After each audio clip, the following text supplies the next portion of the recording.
Young friends, this is a piece that I'm doing fast and furious, making a call out to my liberal young friends, folks. The younger generation is essentially carrying a huge burden to ensure that India's liberal ethos is maintained. It's this liberal ethos that actually is essentially our India's biggest asset. And today, I think the people who will essentially carry this forward are the youngsters, the youth. And here, what's important is that intercaste and inter-religious marriages are going to play a huge role. There was a disturbing small piece of news. Amazing how small this news is. It said, told to marry his bhabhi by cup, youth hangs self.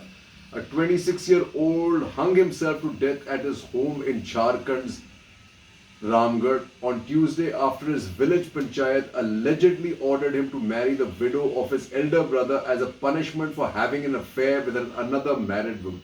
What kind of barbaric prehistoric society we live in? This is just something that I don't think that really cuts any you cannot cut any space for this kind of bull. Yeah. Then it says RSS pushes for law on interfaith marriage. The VHP has petitioned all state governments to frame laws to regulate interfaith marriage.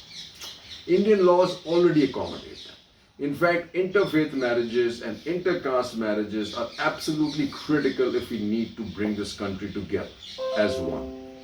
Because currently, forget interfaith marriages. The bigger problem and the bigger violence is in the intercaste marriages, where, as you note, you see news items everywhere that Khap panchayats routinely, brutally murder the couple, and the couple's running all over the place.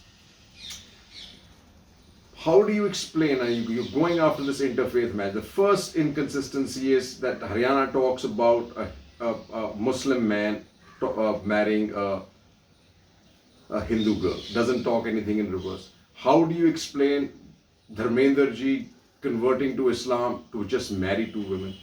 How do you explain recently Harish Salve converting to Christianity just now to marry his the new wife? How do you explain that? It's just insane and duplicitous behavior when you try and weaponize something as sacrosanct as a marriage. This just doesn't work for us. And this is how, as Dalit, and this is why Hinduism loses a core crop to conversions, right? As it says, this gentleman said, Ambedkar showed the way, others must follow.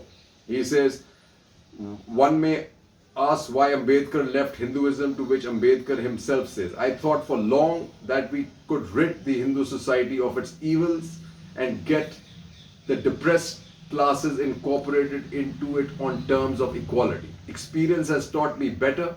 I stand today absolutely convinced that for the depressed classes, there can be no equality among the Hindus, because on inequality rests the foundations of Hinduism. Now this is the crux of any conversion. Any conversion. So my young friends, you are responsible for maintaining the ethos of liberalism in this country. Good luck. Now as we go, we are back to quest for jobs, the quest for government jobs. This is what's happening because Tejasvi's announced 10 lakh jobs. He says, this throws up a challenge for policy making. The Indian state remains understaffed, and all units of governments can help meet the challenge by filling vacancies. But while expanding state capacity is important, there will never be enough government jobs to match aspirations. Aligning skills, availability of jobs and ambitions are important for both governments and citizens. Bottom line, the government has enough jobs. Bottom line, there are not enough qualified people for those jobs. And therein lies the crux. More tomorrow.